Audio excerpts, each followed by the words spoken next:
Hello, everyone, and welcome to the fifth session in the second series of American English Live Teacher Development. My name is Kate, and I'll be with you today along with my colleagues behind the scenes, Lauren and Heather, who will be serving as moderators to help answer your questions and respond to your comments during the session. Today, John Mark will be talking with Amy Christensen about how students can practice and learn English as they create a digital newspaper. So let's go ahead and get started. Welcome, John Mark. Hi, Kate. How are you today? I'm doing well. How are you? I'm incredible. Can't you tell? I'm so Definitely. excited about today's session. I'm ready to learn all about how to develop and create a digital newspaper for English learners. So let's get started. Welcome, everyone. As Kate said, John Mark King is my name. I work here in Washington, D.C. at the Office of English Language Programs, and I'm part of the American English social media team. I'm really happy to be a facilitator and host today. Welcome. We'd like to extend a very warm welcome to our first-time viewers. We know you're out there, and we're happy to see those of you who have attended previous events. It's really great to be with you all again today. Let's start today's session with these incredible AE Live viewing group photos featuring teachers at the American Corner in Pristina, Kosovo, and teachers from across Nigeria's Federal Capital Territory. We love to see teachers learning and sharing ideas as they view the American English Live series. So thank you very much, guys, for sending these great pictures in. We love them. Everyone else, please share your own photos by emailing them to americanenglishwebinars@elprograms.org or by sharing them on social media. If you share via social media, make sure to tag us at American English for Educators so we can see the great photos that you post. If you do so, we may feature one of your photos in the next session. All right, let's review our exciting lineup that we have had for this series. Our presentations for the series are on the topics of classroom management, using authentic materials, and teaching with technology. Today is our next to last session in series number 2, and our final presentation on mobile learning is in 2 weeks on July the 11th. We look forward to continuing to learn with you then. And here's a little bit about what you can expect today. Each session is approximately 60 minutes long and is usually linked on a Teacher's Corner theme that you find on the American English website. With this session, we're looking ahead to our upcoming July theme, Teaching with Technology. Additional resources will be available on the American English website in just a few days, and we really hope that you'll find those resources useful. What will happen is the presenter will present the material, and I, as the host, will ask questions and I'll make comments too. But most important is that we really want to hear from you, our audience, so we can address your ideas and experiences and answer questions that you have. So please share your thoughts using the comments feature or the chat box. When our session comes to a close in about an hour, you'll have an opportunity to receive a digital badge for your participation. At the end of the session, we'll share a link in the comments and at the top of this post. Click on that link, complete a short quiz about today's session, answer 2 out of 3 multiple choice questions correctly. Don't worry, it's not too difficult. If you're able to join us, view the entire session, you should have no problem filling it out. And we're going to leave the link open until Monday, July the 2nd. So if you want to watch the recording again and take the quiz later, no problem at all. Once you have successfully passed the quiz, you can expect to get your badge by mail or by electronic mail from americanenglish@state.gov in about 1 week.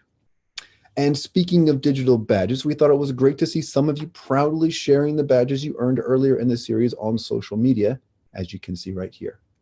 Please feel free to share your digital badge by posting it on your social media accounts and tagging American English for Educators. We look forward to seeing those reflections of your professional accomplishment online very soon. And now for today's session, news they can use, creating a digital newspaper. Do you want to help your students discover and share their own voices? A student-generated newspaper for a real audience engages students in the authentic process of inquiry, drafting, and editing their own work. Creating pictures, stories, and features covering topics they care about motivates students to learn more language. So today, you'll learn how you can adapt this very simple idea to your own high-tech, low-tech, or no-tech setting. And now it's my pleasure to introduce to you today's presenter, Amy Christensen. Amy leads the intensive English program at the University of Wisconsin-Eau Claire. She's taught a variety of students from middle schoolers to adults throughout Asia and, of course, in the United States.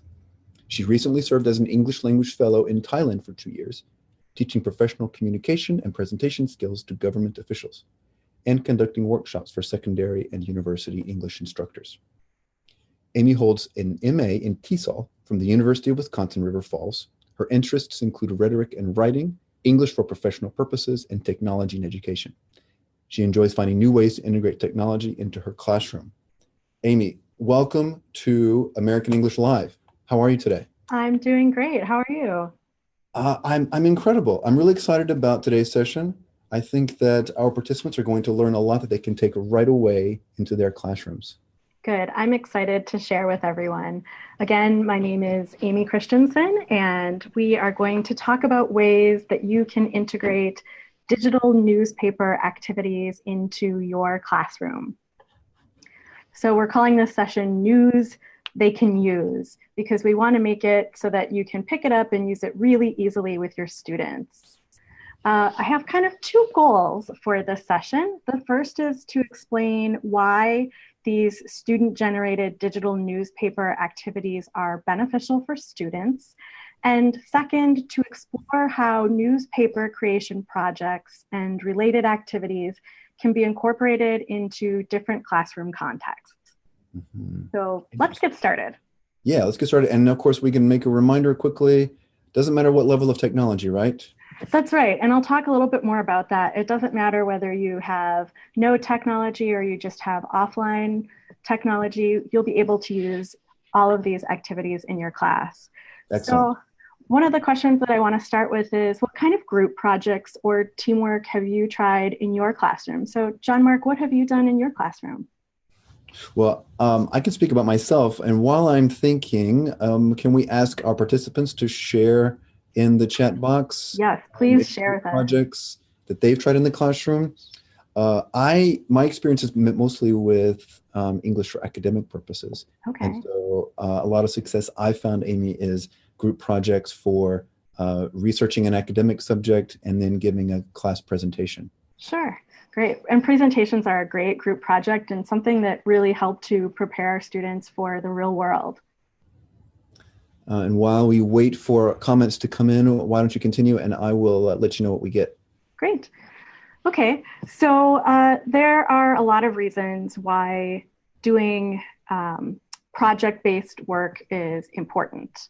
So project-based learning is important for a number of reasons. One is that it's student-focused. So that means that most of the activity that's happening is coming from the students and not just the teacher standing up and talking.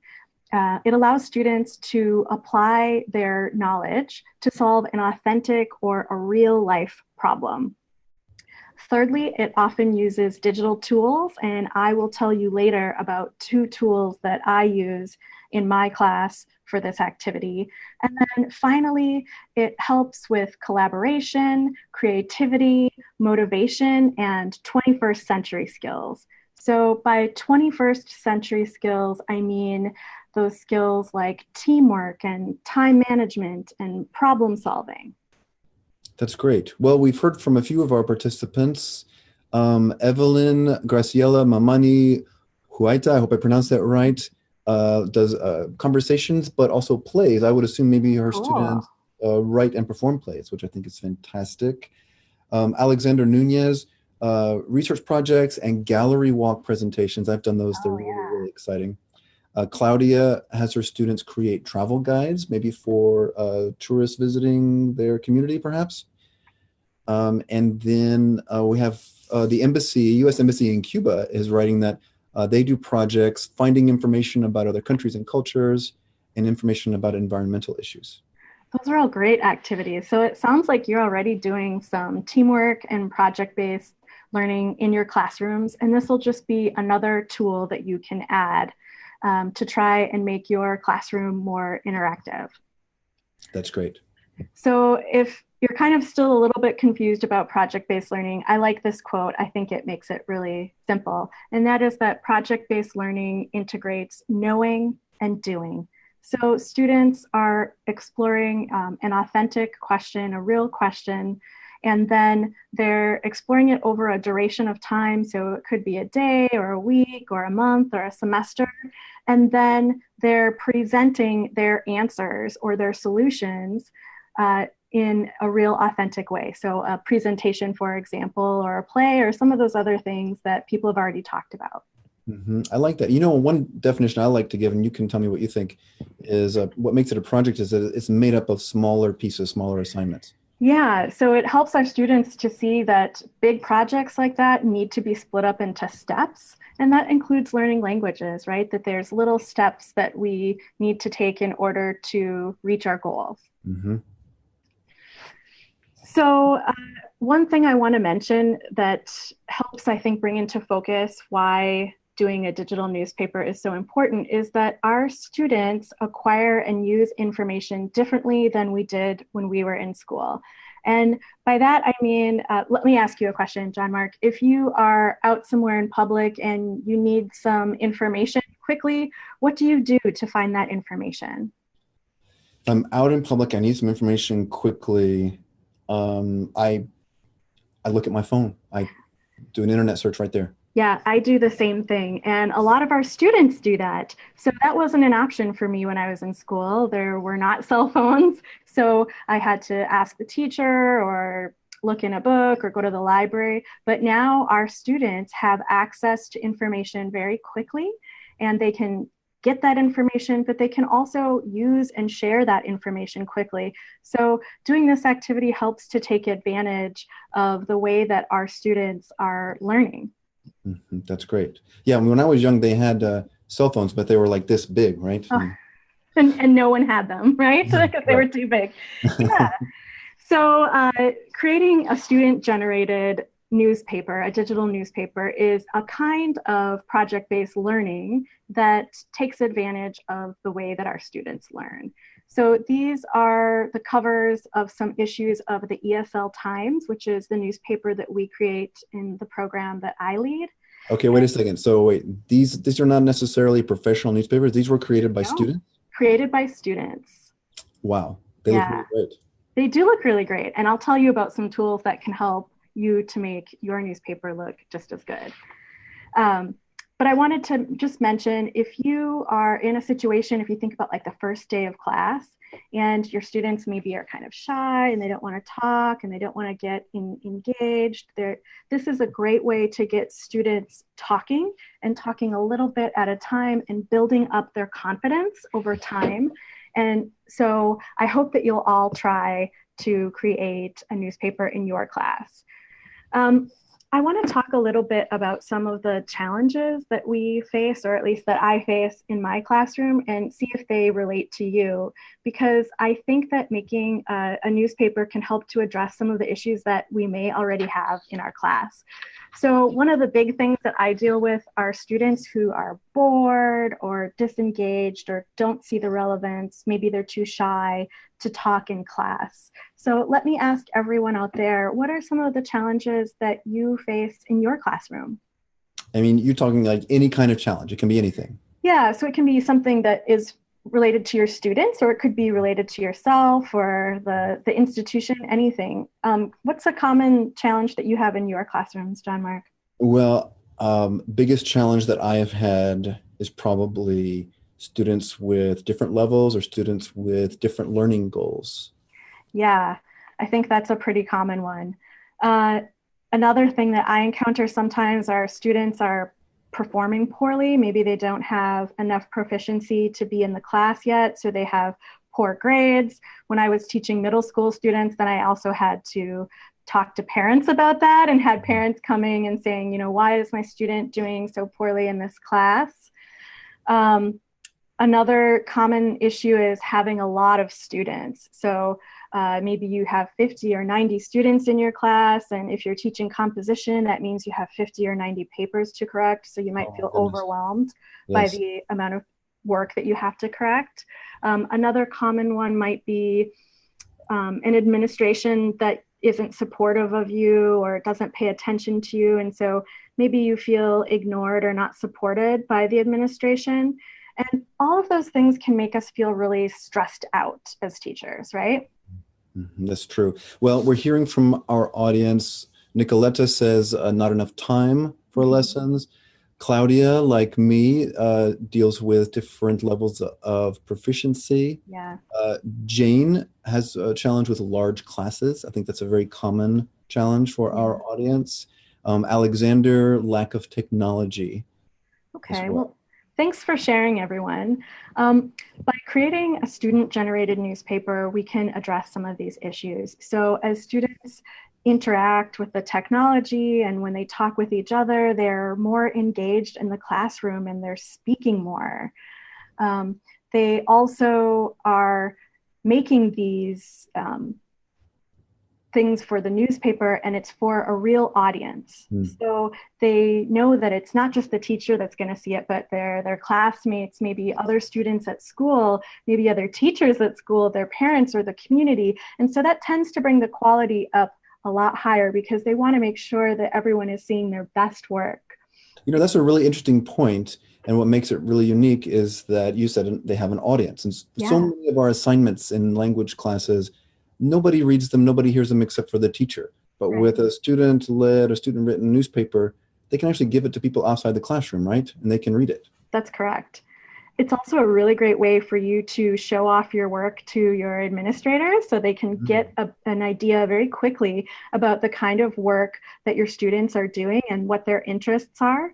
And all of those things make you a less stressed out teacher, right? A happy teacher. So you have happier, more engaged students, you have more supportive administration, and you feel better as a teacher.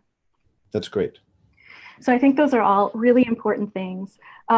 I want to talk one more time about technology, and that's that you don't have to have technology in order to do these activities.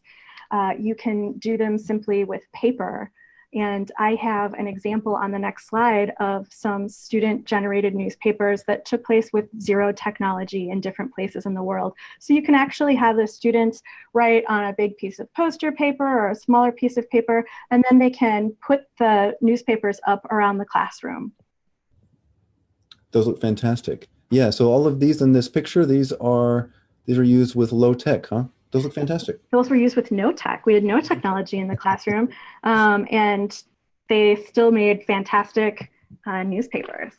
That's great. So there's a few other benefits specific to creating a digital student newspaper, and those are that it builds a classroom community. And you can see from this picture how it would be easy to create a classroom community because students are working together and getting to know one another. It also works for a variety of abilities. So if you have students that are just working at a word or sentence level, they can do something like captioning a photo, which is an activity that I'll talk about. Or if you have very advanced students, they could perhaps serve as the editor of the paper where they're helping to proofread or decide what gets put in the newspaper. It also increases student motivation and vocabulary. So students are learning content-specific vocabulary depending on the subject of their writing, but they're also learning newspaper terms, and I'll highlight a few of those in this presentation.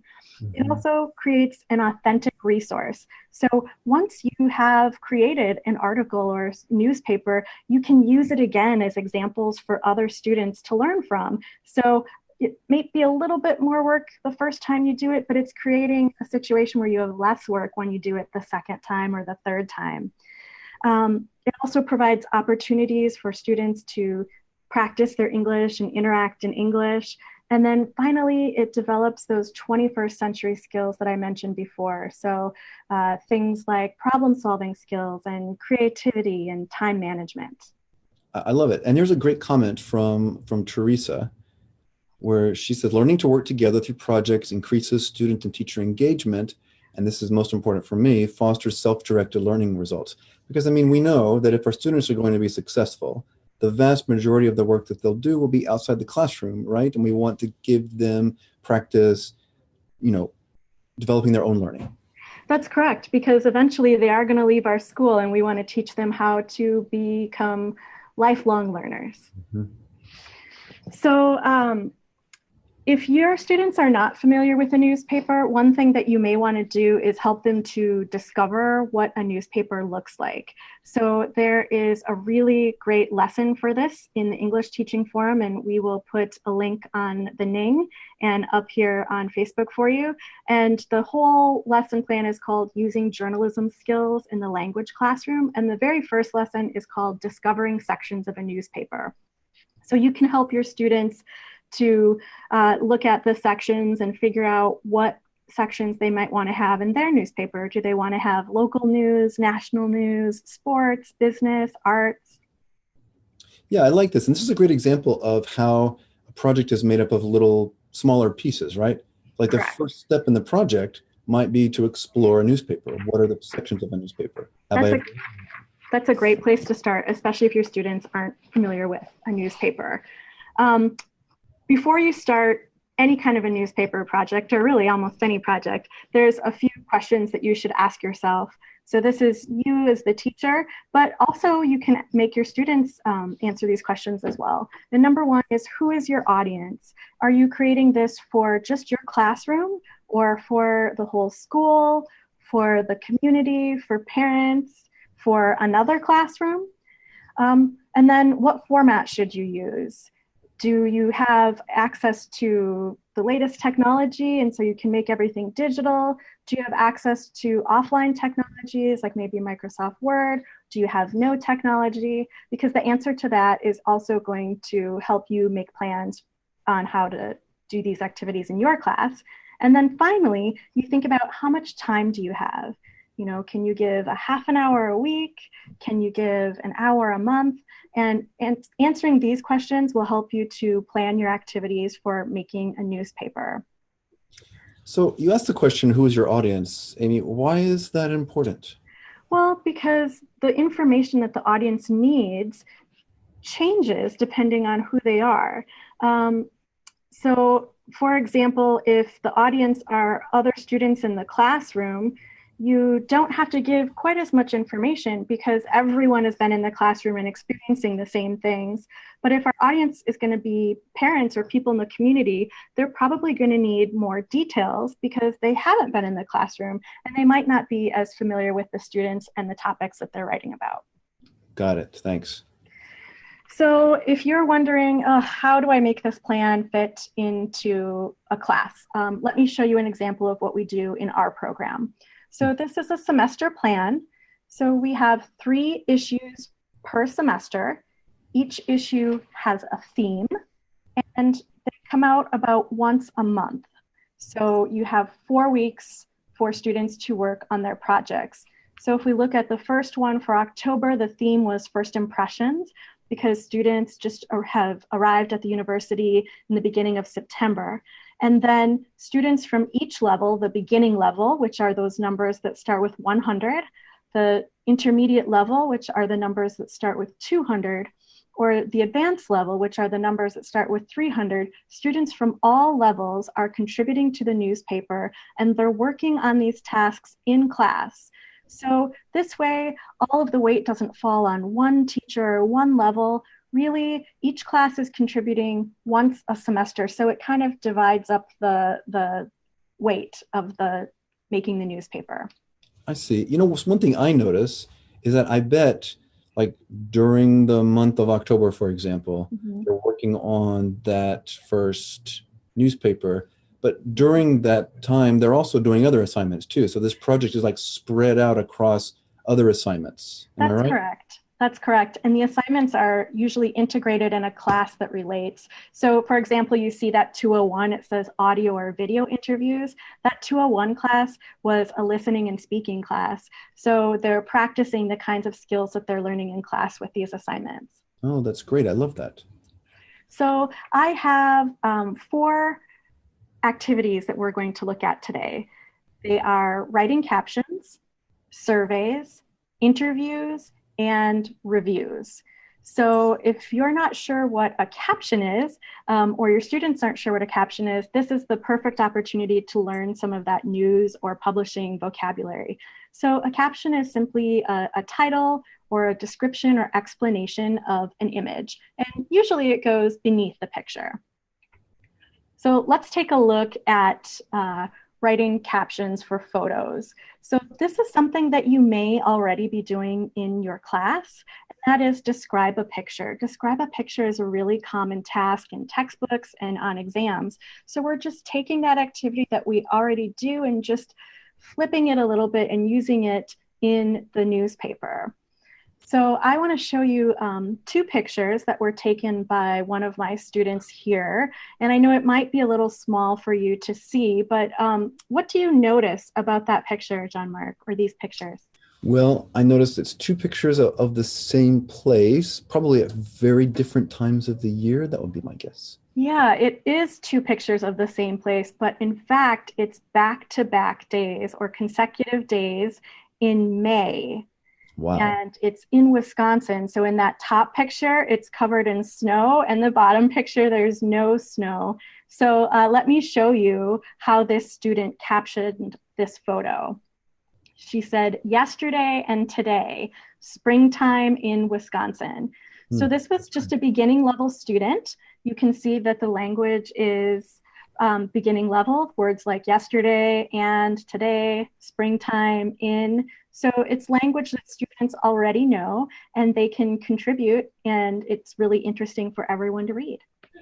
That's fantastic. And I want to take the opportunity. We have a free massive open online course in English for journalism. If some of these topics or terminology are not familiar to you, go to this course and you can learn a great deal about it. We're going to post a link to it in just a moment. Great. So as you get ready to do this activity with your students, there are some things that you can do to help your students prepare.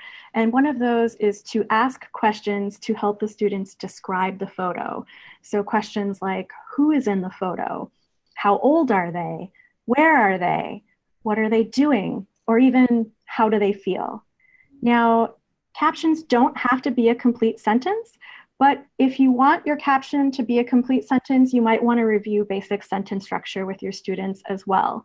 So let's take a look at this picture. This is a picture from one of my classes in Japan, my junior high school students, and they captioned this photo in this way.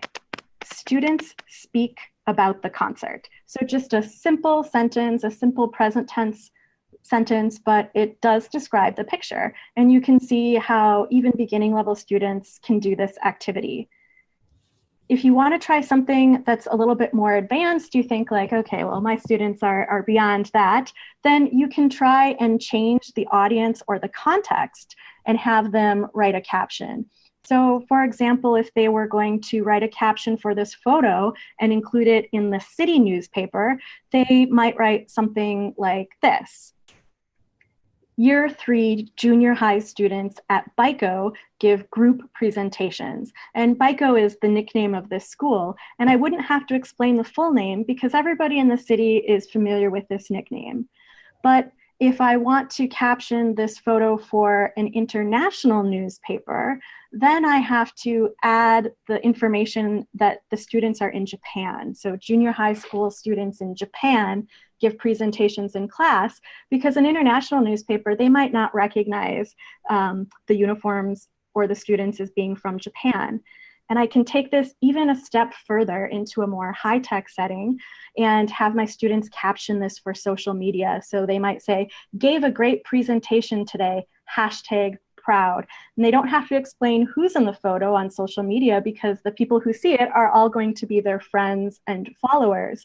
And if I want to teach my students about social media, I can also teach them about hashtags, which are topics that are searchable in social media. So this is why it's important to ask the question, who is your audience? And with something as simple as writing a one-sentence caption, our lower level students can learn about using English for different purposes depending on who our audience is. I love it. That's right. Yeah.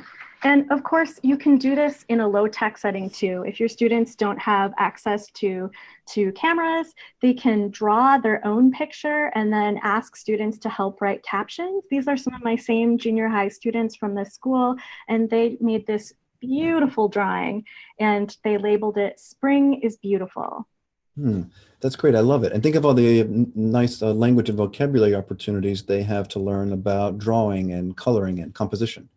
Right. And this helps students who are at different ability levels and language levels. If someone is too shy to maybe speak yet, they could write this caption or they can draw the picture. So even if they have no language abilities in English yet, they can still contribute and be a part of the newspaper and a part of the community. Absolutely. Edward has said that he already uses captions and thought bubble activities in class, and in That's fact, to teach great. the present progressive. So he already has this activity, and he can just integrate it into a larger newspaper project, right? I love that. Yeah, that's a great idea. And you could see how easy it would be to take that activity and have them draw their own comics or something. Yeah. So let's move on to the next activity, which is surveys. So students are asking questions to a group of people to find out more information about their thoughts or opinions. And I want to show you a sample schedule about how you could do this in a class. So if you remember back at the beginning, I said that we have 4 weeks to do this, or 1 month. So this is a class that meets 3 times a week for 2 hours. So I'm not taking up an entire class period. I'm only taking up about half of one class period. So the first week, students are exploring surveys. So I'm showing them examples of types of questions. Are there going to be 2 options, like a yes, no, or agree, disagree, or multiple options? Is it going to be scaling or open answer? And then I let students practice making their own questions about a familiar topic. So for example, they might say, what's your favorite flavor of ice cream? And the options might be vanilla, chocolate, strawberry, or mint. Then in the second week, students are brainstorming ideas for their own survey questions. So I put them in teams of 3 to 4 students to create a survey question. And teams come up with their question and they submit it to the class. And in this case, the class chooses one question. You could certainly have yours choose more, but in this example, the class is just choosing one question to focus on. And in this part, in week 2, do you give them like types of topics, or can they choose any question that they come up with in their group? That's up to you. In our case, we have a theme for the newspaper. So usually it's questions related to that theme, but you could give them the topics or you could give them a choice of topics to choose from. Looking at the third week, they're actually doing or conducting the surveys, and they're doing that outside of class as homework. And then in the fourth week, they're bringing their results, their responses, and they're going to submit them to the newspaper. Okay, so if I'm in an EFL setting outside of an English-speaking country and I'm doing my survey outside of class, I'm probably going to do those surveys in my native language, right? Sure. I think you could have students do those surveys in their native language and then translate them into English. You could also have them ask other students in the class if you wanted them to do the task in English, or maybe they could ask another English class so that they could practice their English skills.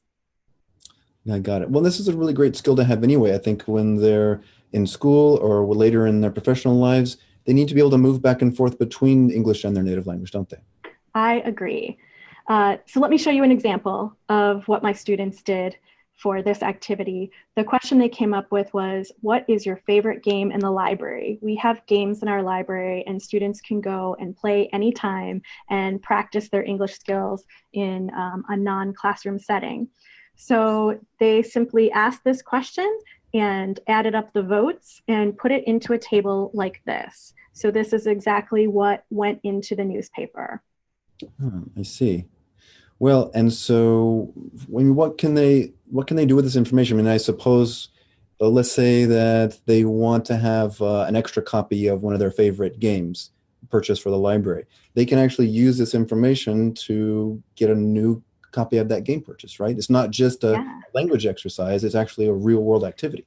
That's right. So let's say there's a game where maybe you can only have 6 players and they show that 20 students think that that's the best game in the library. That might be a good reason for the school to buy another copy so that all of the students who want to play that game can play it.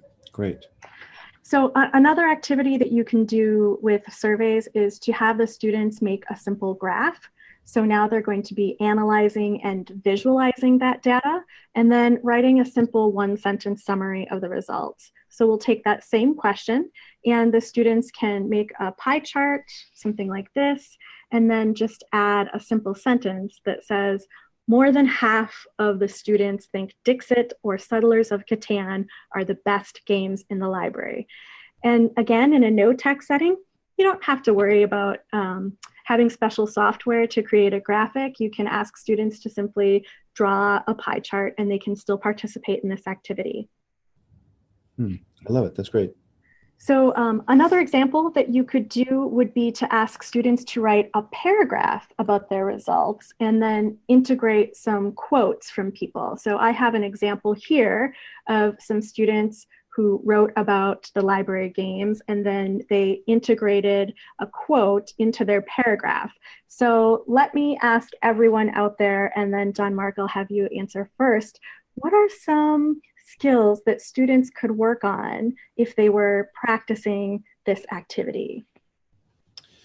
Let's see. Well, what I see is maybe paraphrasing skills or summarizing different ideas together into one sentence. Yes. Someone else has already, Claudia says paraphrasing. And lots of opportunity to practice punctuation as well, I think. Yeah, punctuation, right? The punctuation is unique for quotes in English, so that's a great opportunity. All good ideas, paraphrasing, punctuation. So you can see students are practicing lots of different skills as they work on this activity. Nicoletta says it helps with their ability to analyze data. Great. And again, I just want to point out that if you don't have access to a word processing program, you can still do this activity and just have students write their answer on a notebook and then have students draw or create a graphic. And again, that's another opportunity for students that are good at drawing or math maybe to kind of show off some of their skills in the class. That's wonderful. If you want to do something more high tech, you can ask students to send a survey using a digital survey polling program. So something like SurveyMonkey maybe, or you could use Facebook or Google Docs or Poll Anywhere. And I have a link to 2 of those resources that you can use for free. In this case, the students were asking that question about favorite flavor of ice cream, and the big winner was not my choice. Mint was what I voted for, but the big winner was vanilla. That's pretty good. I like vanilla myself. Well, the crowd is with you in your choice. So that's just some of the things that you can do with that survey activity. Let's take a look at another activity that you can do related to newspapers, and that is student interviews. So let me ask everybody a question. How have you prepared students for interview activities? And John Mark, maybe you can answer while people are typing in their response. Oh, well, definitely when I have had students conducting interviews, either in the class or out of class, having them practice with a partner class, maybe with prepared questions, was a great way to get them ready for doing the interview outside of class. Yeah, I agree. And this is another example of how doing this student newspaper project is just adapting some things that we probably already do in our classes and taking some of the skills that we are already teaching our students and just making them a little bit more real life. So I have a couple of ideas for ways for how you could prepare your students for interview activities. And the first one is to use the Activate games that American English has. So you might be familiar with these, but these have some questions and some sentence starters so students can practice talking about themselves. So the name your favorite game, that student could turn that into a question like, what's your favorite place to spend the day? Or have you ever lost your cell phone? Oh, when? And mine would be, yes, when I was on vacation. Or if you use the sentence starters in About Me, you have, something I really enjoy doing is hiking with my friends. And then you can have students make the questions. So if you start with the answers, you could have the students create the questions. So this is a fun way that you can get students to practice forming questions and answering questions. And you could also use it for the previous activity for the surveys. Yeah, that's right. And if you take an activity like this, like a board game with questions and answers, and you connect the topic in like a sequence of activities, and suddenly you have a project, right? In other words, projects are things that we already do. We're already familiar with the pieces that make them up. We just need to put them together. That's right. So another thing that you can do to kind of prepare students is to ask them to focus on a certain language skill. So in this case, I was asking students to use connectors. So students came up with this question. Do you like to watch TV? If yes, what's your favorite and why? And the answer used the connector. So they said, yes, I like to watch TV. There are lots of things on TV, but I prefer to watch soccer games. So even if you have a textbook that's focusing on maybe a certain piece of grammar, you can still use these activities to incorporate them. The second question that I want to show you is probably one of my favorite questions that a student has ever come up with. And they said, imagine you are one powerful warrior and you can choose one type of power. What power would you choose and why? And John Mark, I'm going to have you guess. What power do you think a student might choose? What about superhuman strength? That is a great guess. It's not correct, but it's a great guess. So let me give you a clue. Let me show you a picture that might help. That person looks very fast. Yes, that was what they chose. They chose to be fast because they said they could wake up right when classes start. They would never be stuck in traffic. They could visit anywhere around the world for free, and they could finish their homework quickly and have more time for fun. So in this example, students are creating questions, right? Practicing their listening and note-taking skills or transcribing. But let me show you another activity that you could do with interviews. And that is you can ask students to practice their reported speech when they write their interviews. So they're going to be practicing some paraphrasing. And in this activity, I asked the students to use a pull quote. That's a newspaper term or a publishing term. And a pull quote is a short quote from a text that's used to grab attention. And it's usually bigger than the rest of the text or set apart from the text in some way. So I'm going to show you this example from a student that was being interviewed about her hobbies. So you can see the pull quote, I love ballet. I practiced since I was 4 years old, and I hope to keep practicing my whole life.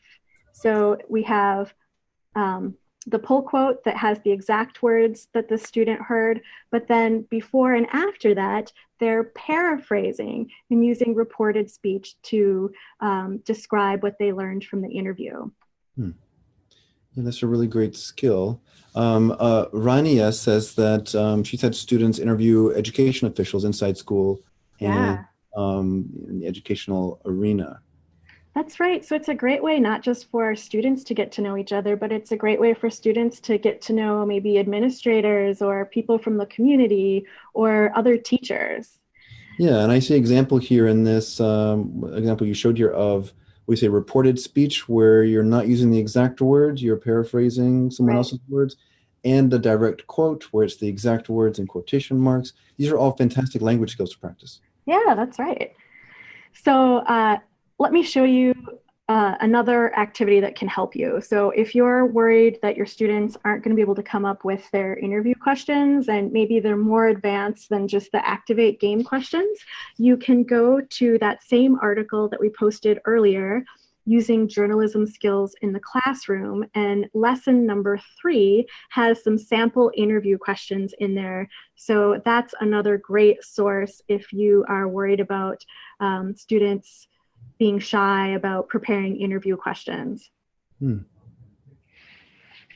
So again, if you have no technology, your students can still do this. They can hand write out their answer, and they could simply draw a picture that goes along with it. So again, that interview that we saw from Paula, who was the ballerina, the student could draw a picture and hand write out the interview and still be able to participate.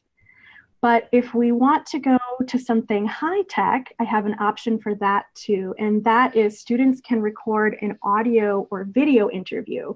So I want to show you an example that my students did about dog mushing. And if you don't know what that is, that's okay, because in this 45-second video, my students are going to tell you.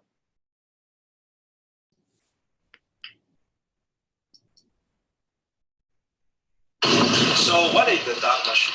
Dog mushing is an adventure sport with dogs. Okay, so is that good for dogs? It is good for the dogs. The dogs love to travel more than anything else, and they love it. And how expensive is it? It's not particularly expensive. You can come out and learn all the skills you need to train dogs and run a dog team, for $100. Okay, thank you.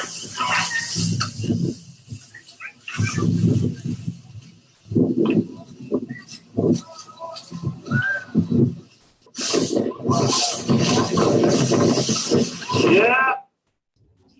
Oh, I felt like I was watching a news program. That was done by students?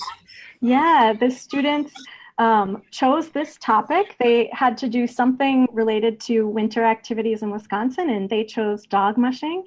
They reached out to this gentleman who was giving free rides, sled dog rides, on campus, and they contacted him. They wrote the interview questions, they filmed their interview with him, and they edited everything together. And they really made a complete story in 45 seconds. That's incredible. So and they do that just with, they have a smartphone, right? That's all they need. Right. They just use their smartphone. So we didn't even have to have anything that was very expensive. The students were able to use the smartphones that they already had. So I have one more activity to share with you, and that is writing a review. So this is where students are sharing their opinions. They could be writing a review of an event on campus, or a movie, or a song, or a class. The possibilities are really endless for writing reviews. Review a teacher, maybe? They could review a teacher. That might be a little scary, but they could review a teacher. And so I want to show you how you might work this into your schedule. I ask my students to write a cultural event review, so about a cultural event on campus. Again, they have a month to do this. So in the first week, I am just exploring reviews with them. So I'm taking 50 minutes and I'm showing students examples of event reviews and helping them to identify the structure or the features of the reviews. In the second week, the students are actually going out in pairs or in small groups, and they're attending the events, and they are taking notes about their experiences. In week 3, they bring those notes back to class and they work together to begin writing their review. And I ask them to complete the first draft as homework. In the 4th week, they bring that draft with them and they exchange their review with another group or another pair. And so they are giving that other pair feedback and they're receiving feedback from the group that they exchanged with. And then as homework, they're just making their final drafts so that they can submit them to the newspaper. This looks a lot to me like a typical multi-draft writing assignment, but you're putting it within the framework of a larger project, which is to publish a student newspaper, right? That's correct. And so one of the things that you might use to prepare students for any kind of a writing activity like this would be to use those WH questions. Mm-hmm. So, and you want to help prepare students to remember, we can go back to that, we can help students remember what they already know about a topic. So for example, if students are creating a review of a zoo, I might post some pictures of animals and then I write what do you know about these animals? And then students will write what they know. So I learn what the knowledge gap is. So for example, one of my students wrote, "It has a wonderful helmet." So then I know, oh, that student doesn't know that we call that a shell in English. So I can teach them that language before they write the review. But then another student told me they are from the Galapagos Islands, which I thought was amazing that they knew that and spelled it correctly in English. So that tells me I don't need to tell the students that we find giant tortoises on the Galapagos Islands. You could also provide them with sentence starters to help them express their opinion. So you can say, I believe that these students live in the Galapagos Islands, or from my point of view, these would be great pets. Well, we're getting some review ideas. Alexander students like to write movie reviews. Sure.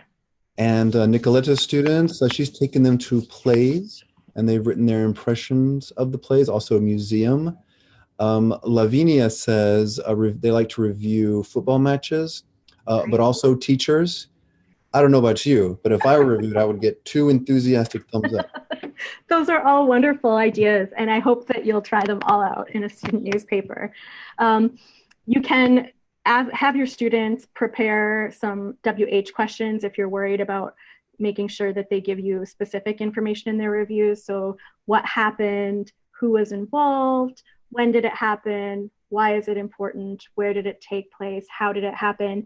And the answers to those questions are going to help your student write their lead. Their lead is the paragraph or the sentence that contains the most important information. Well, this is interesting. So a news article is structured differently than an academic paper, right? That's right. So a news article, you have to put the most important information first, and that's not the case in all kinds of writing, is it? That's correct. So our students are learning about another kind of structure in English writing. So let me show you a couple of examples from my students. So this is a review where I asked students to make a hook. And if you're not sure what that is, a hook is simply something that grabs the reader's attention and makes them want to read more. So sometimes it's a question or statistics or a joke. And so in this case, my students were writing about an event that took place off campus, and that event was a powwow. And so they knew that most students probably won't know what a powwow is. You may not know what a powwow is. It's a social gathering in Native American communities. So this student created a hook in the form of a question. They said, "Do you know what powwow means?" And they knew that the reader would say, "No, what is it? Please tell me." And so it would make that reader read the rest of their article. Another thing that you can do with reviews is you can help students to be able to express their feelings. It gives them the opportunity to talk about things that maybe they're not comfortable talking about in front of everyone in the class. So this is an example from a student who went to the International Folk Fair on campus. And so at the International Folk Fair, people usually tell you about their country and their culture. But this student said, "I didn't want to present my own country of Syria because I thought that everyone would only want to talk about the war that is going on. And I really do not want to do that." So it's a good way for me to learn about my students, like, okay, that's not something that we should talk about with her. But she did talk about the things that she loved, and that was helping out the Latvian students. And they even let her wear some of their traditional clothing and help cook, and they taught her dances. And so it tells all of us who are friends with Radha that that's what we should ask her about, because that's what she feels comfortable speaking about. You know, and even advanced students have a hard time writing sometimes. And so if we can get them to write their opinion or to write about themselves, it's actually a lot easier than other types of writing, yeah? Yeah, I agree. And so you can see this is an easy activity to adapt to a no-tech setting or a low-tech setting. You can have students handwrite out their review, and then other students could draw a picture that went along with the review. And if you wanted to take a more high-tech approach, you could have students do an audio or a video clip with the review. They could even do an interview that went with a review, so you could see how 2 different classes could kind of work on the same topic. So those are all of the activities that I have for you related to creating a digital newspaper, right? Writing captions, surveys, interviews, and reviews. So I want to take a minute to talk about digital publishing, which is something that I'm sure people have been wanting me to talk about, right? So if I want to make this digital newspaper, how do I do it? What tools do I use? So I'm going to talk about 2 tools that I've used that are free and easy to use. So the first one is called MailChimp, and that has free templates. It was originally created for businesses, but as an educator, you can sign up for free to use it. It has templates you can choose from, so you can simply drag and drop the content into the template. It gives you unlimited pages, so it can be as long as you want it to be, and it can be viewed in an email or a web browser. So this is what we use. So it comes in an email form, and then people can just scroll down to read the rest of the materials. So they can design this in MailChimp and it's 100% free? It's 100% free, and they don't even have to design it. They can choose a design template that they already like. So it saves time. The other example that I have is called Issue, and it looks more like a traditional newspaper or magazine. It allows you to upload Microsoft Word documents or PowerPoint files. So those might be software programs that your students are already familiar with. And it's laid out like a magazine. So there's pages, and it can be downloaded and viewed offline, or it can be shared via a hyperlink, or it can be embedded on other web pages. So if your school has a blog or a website, you could actually embed the issue, the magazine, right into the school website. So I'll put links to those up in the resources page on the Ning for you so that you can find them easily. So my final question for you is, how could you use a student-generated digital newspaper? Do you have any ideas, John Mark? Well, I like the idea is if you're already teaching writing, or if you're already teaching, for example, the kinds of vocabulary or grammatical structures that are used in newspaper, then you can take this project to kind of give everything a reason. Answer the question for the students, why am I doing this? Yeah. That's what I love most about it. That's a great suggestion. Some of the ideas that I thought of, and I'm sure that everyone out there is going to have really fantastic ideas, but I thought it might be a way for you to share news about your school, program, or classroom. You could use it to support learning outcomes. So the theme could be the same theme that you're using in a text, right? For example, advanced students could teach beginning level students, or you could use it to connect 2 classrooms. So maybe 2 different classes are going to work together on one newspaper, for example. And we have like 8 different classrooms that are working on our newspaper. So it is a good way to collect or to connect different classrooms. The last thing that I want to leave you with are my tips for creating a digital student newspaper. So there are lots of positive skills that are going to come out of creating a digital student newspaper. But my first tip is to use level appropriate skills that you're already teaching. So you're already teaching describe a picture. Well, just take that and adapt it into caption a photo. My second tip is to use timely topics. So use topics that students are interested in, topics that students are already talking about, maybe in their native language, and use that topic to teach them about the English vocabulary around that topic.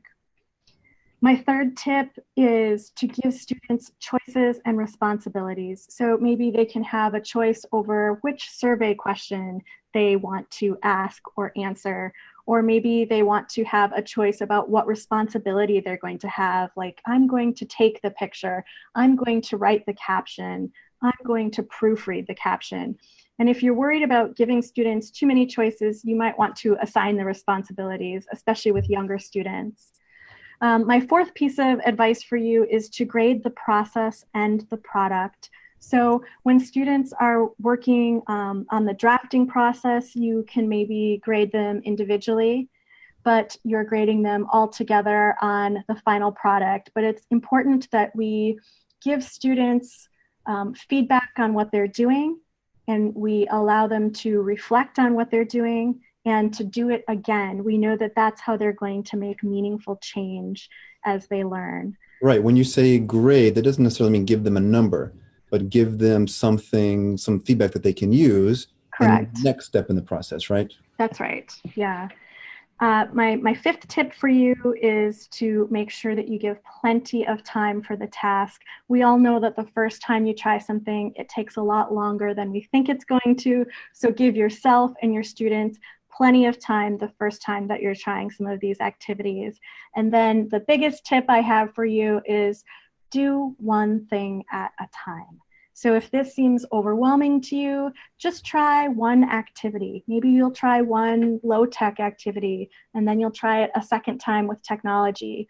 Or maybe you'll just try the captioning activity, and then the second time you'll try captioning and doing surveys. But just take it slow. There's really beauty in each step of the journey. So just like our students are learning things one step at a time and building up, it's important that we do that as teachers too. We just try one thing at a time and we build up our skills as well. Wonderful. Amy, thank you very much. You're very welcome. Extraordinarily an engaging session, but also really useful. I think teachers are going to come away from this with things that they can do right away in the classroom, which of course is our goal. Good, fantastic. So we appreciate you being here to help support students as they use language in an authentic and motivating way to create their own digital newspaper. It's Great. fantastic. Thank I you. think our audience really appreciated the suggestions you offered. We think that, well, this is just an example of some of the great topics and ideas that we have regularly on American English Live.